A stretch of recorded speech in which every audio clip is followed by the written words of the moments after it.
주님께서 여러분과 함께 요한이 전한 거룩한 복음입니다. 그때 유다인들이 돌을 집어 예수님께 던지려고 하였다. 예수님께서 그들에게 말씀하셨다. 나는 아버지의 분부에 따라 너희에게 좋은 일을 많이 보여주었다. 그 가운데서 어떤 일로 나에게 돌을 던지려고 하느냐? 유다인들이 예수님께 좋은 일을 하였기 때문이 아니라 하느님을 모독하였기 때문에 당신에게 돌을 던지려는 것이요. 당신은 사람이면서 하느님으로 자초하고 있어 하고 대답하자 예수님께서 그들에게 말씀하셨다. 너희 율법에 내가 이르건대 너희는 신이다 라고 기록되어 있지 않느냐. 폐기될 수 없는 성경에서 하느님의 말씀을 받은 이들을 신이라고 하였는데 아버지께서 거룩하게 하시어 이 세상에 보내신 내가 나는 하느님의 아들이다 하였다 해서 당신은 하느님을 모독하고 있어 하고 말할 수 있느냐. 내가 내 아버지의 일들을 하고 있지 않다면 나를 믿지 않아도 좋다. 그러나 내가 그 일들을 하고 있다면 나를 믿지 않더라도 그 일들은 믿어라. 그러면 아버지께서 내 안에 계시고 내가 아버지 안에 있다는 것을 너희가 깨달아 알게 될 것이다. 그러자 유다인들이 다시 예수님을 잡으려고 하였지만 예수님께서는 그들의 손을 벗어나셨다. 예수님께서는 다시 요르단강 건너편 요한이 전에 세례를 주던 곳으로 물러가시어 그곳에 머무르셨다. 그러자 많은 사람이 그분께 몰려와 서로 말하였다. 요한은 표징을 하나도 일으키지 않았지만 그가 저분에 관하여 한 말은 모두 사실이었다. 그곳에서 많은 사람이 예수님을 믿었다. 주님의 말씀입니다. 그리스도님 찬미합니다. 찬미 예수님, 오늘 예수님께서는 하나님의 일을 하고 계시는데 유다인들이 그 예수님을 믿지 않고 오히려 죽이려고 하는 이유에 대해서 묻습니다. 그들은 당신이 한 일을 우리가 선하지 않다고 해서 당신을 죽이려는 것이 아니다. 당신은 하느님을 모독했기 때문에 우리들이 당신을 죽이려고 하는 것이다. 이렇게 얘기를 하죠. 예수님께서는 내가 정말 하느님의 아들이라는 것을 믿지 못한다 하더라도 내가 하는 일들 보고서라도 나를 믿었으면 좋겠다 라고 말씀을 하십니다. 이 말은 당신의 신분이 예수 그리스도로서 하나님의 아들이라는 것은 믿음의 영역입니다. 그러나 그분이 진정한 하나님의 아들이라는 것을 우리가 알아듣기 위해서는 그분의 행실, 즉 그분의 활동을 통해서만 우리가 느껴볼 수 있다는 것을 말씀하십니다. 우리가 믿음이 제대로 되지 않는다면 우리가 실제로 하나님이 어떤 분이신지를 체험을 통해서 알게 될 때 그 체험이라도 마음 깊이 받아들여 믿음을 더욱 확고히 할 수 있도록 그 있는 사실을 그대로 받아들이라는 말씀이겠죠. 라틴말 속담에 행위는 존재를 따른다는 말이 있습니다. 행위를 보면 우리는 그 사람이 누군지에 대한 본질을 알 수 있습니다. 마찬가지로 우리가 내 자신이 누군지를 모르면 우리가 하는 행동, 우리가 하는 말을 통해 우리가 누군지를 추측해 볼 수 있습니다. 또한 우리가 어떤 사람이 누군지 모른다면 그 사람의 말과 행동을 통해 그 사람이 누군지를 알 수 있겠죠.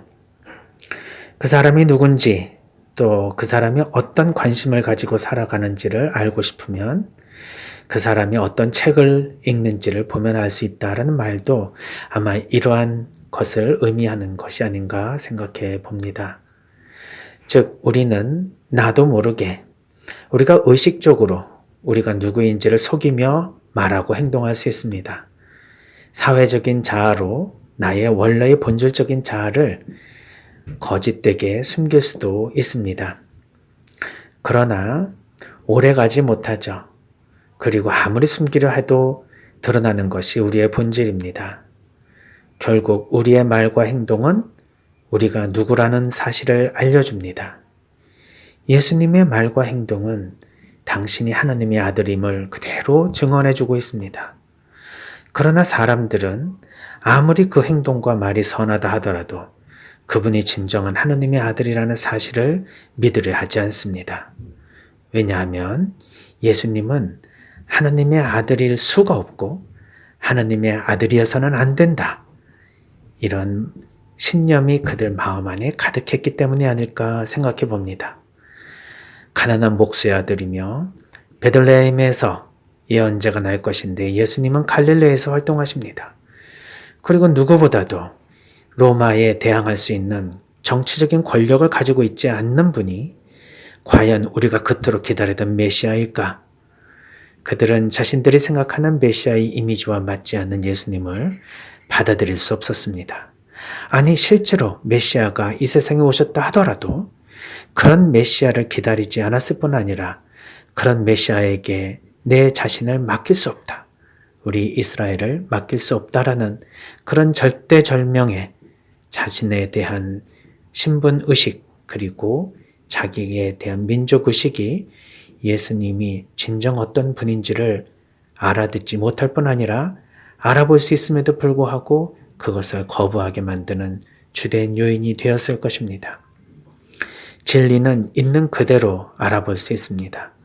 그러나 그것을 알아들으려 할 때 우리에게 많은 수치심과 죄의식이 들어오거나 아니면 우리가 그 진리를 통해서 무엇인가 고통을 받아야 되거나 아니면 우리가 그 진리를 받아들이면서 나의 욕구에 충족을 실천하지 못하고 오히려 내가 그 진리에 맞춰 살아야 되는 피곤함을 감내해야 될 때 우리는 진리를 알아보고 싶지 않습니다.